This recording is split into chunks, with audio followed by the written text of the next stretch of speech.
Baik, materi yang selanjutnya, menurut Susanto tahun 2010 terdapat 7 tantangan guru di abad 21, yaitu yang pertama itu teaching in multicultural society, yang artinya mengajar di masyarakat yang memiliki beragam budaya dengan kompetensi multibahasa. Jadi ini mengartikan bahwa guru itu dituntut untuk menghargai keberagaman peserta didik, yang dimana keberagaman peserta didik antaranya berbagai beda suku, agama, etnis maupun yang lainnya. Yang kedua itu ada teaching for the contribution of meaning, yang artinya mengajar untuk memproduksi makna atau konsep. Jadi pada abad 21 ini siswa sudah memproduksi makna atau konsep itu melalui pemahaman sendiri. Jadi guru itu diajak atau dituntut untuk menjadikan seorang peserta didik itu memahami pembelajaran yang diberikan oleh gurunya. Yang ketiga itu ada teaching for active learning, yang artinya mengajar untuk pembelajaran aktif.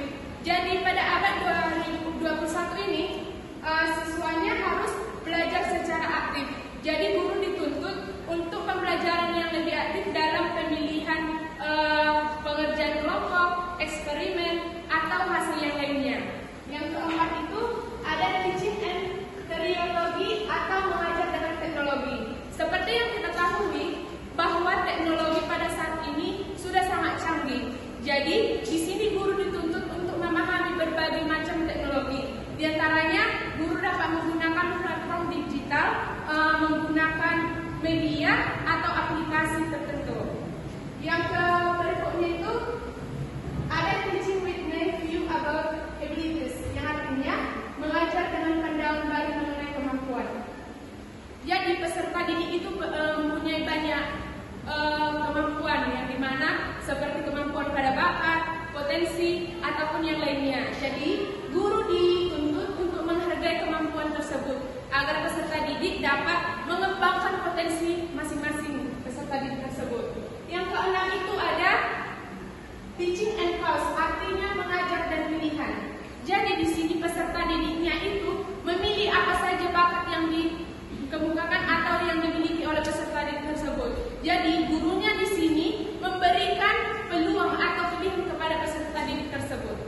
Yang berikutnya adalah terakhir teaching and accountability, yang artinya mengajar dan akuntabilitas.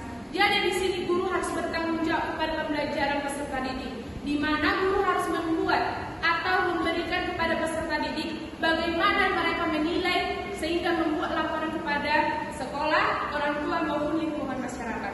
Demikian.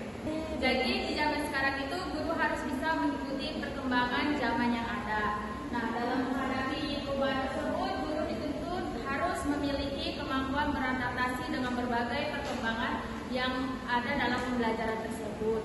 Contohnya itu misalnya seperti seorang guru harus banyak menggunakan pembelajaran yang digital seperti komputer, media digital dalam pembelajaran tersebut. Nah, guru itu harus bisa memahami bahwa setiap siswa itu memiliki kemampuan yang berbeda-beda. Ada yang memahami pelajaran yang cepat dan ada juga memiliki pembelajaran yang menangkapnya yang lambat. Selain itu, guru juga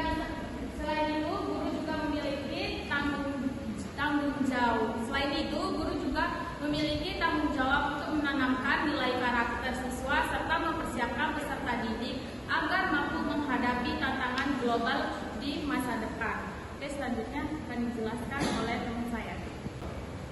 Selanjutnya yaitu menganalisis tantangan terhadap pembelajaran. Yang pertama itu rekonstruksi epistemologi pembelajaran. Rekonstruksi epistemologi pembelajaran ini adalah perubahan cara belajar siswa. Dulu itu siswa hanya difokuskan untuk menghafal pembelajaran, sedangkan sekarang itu siswa dituntut agar memahami, mengetahui tentang pengetahuan. Yang kedua itu dampak teknopedagogi, lahirkan konsep feedback dalam pembelajaran. Yang kedua itu yaitu guru harus mengikuti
sosial. Jadi kurikulum ini membantu peserta didik untuk membangun karakter dan menemukan makna hidupnya. Selain itu dalam menghadapi ancaman ekologis seperti pencemaran lingkungan dan perubahan iklim, peserta didik didorong untuk memiliki kesadaran serta tanggung jawab. Dan dampak pada pembelajaran itu ada pembelajaran, contohnya itu di pembelajaran sains dan sosial. Tidak lagi sekedar hafalan teoritis, tetapi melainkan berorientasi pada aksi nyata dan menyelamatkan lingkungan. Sekian dari saya, selanjutnya akan dijelaskan oleh teman saya.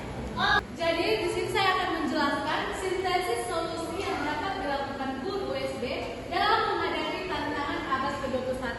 Jadi slide ini menjelaskan bahwa guru SD harus memiliki kemampuan untuk menghadapi berbagai tantangan pendidikan di abad ke-21. Menurut Misra dan Kohelet pada tahun 2006, guru abad ke-21 harus mampu mengintegrasikan pengetahuan, teknologi, pedagogi, dan materi pembelajaran agar proses belajar menjadi efektif. Yang pertama itu ada meningkatkan literasi digital dan penguatan teknologi. Menurut Misra dan Kohelet 2006, kemampuan teknologi merupakan salah satu kompetensi utama yang harus dimiliki guru di era digital. Jadi yang selanjutnya itu mengembangkan keterampilan 4C, yaitu critical thinking, creativity, kolaborasi, dan communication. Trilling dan Fekl pada tahun 2009 menjelaskan bahwa keterampilan 4C merupakan kompetensi penting yang harus dikembangkan dalam pendidikan abad ke-21. Yang ketiga itu melaksanakan pengembangan profesional secara berkelanjutan.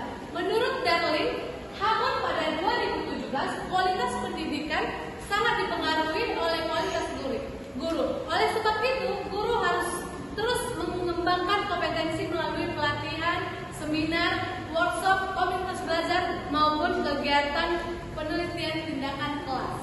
Sekian dari saya, terima kasih. Saya akan memaparkan penjelasan dari tentang menerapkan pembelajaran yang berpusat pada peserta didik.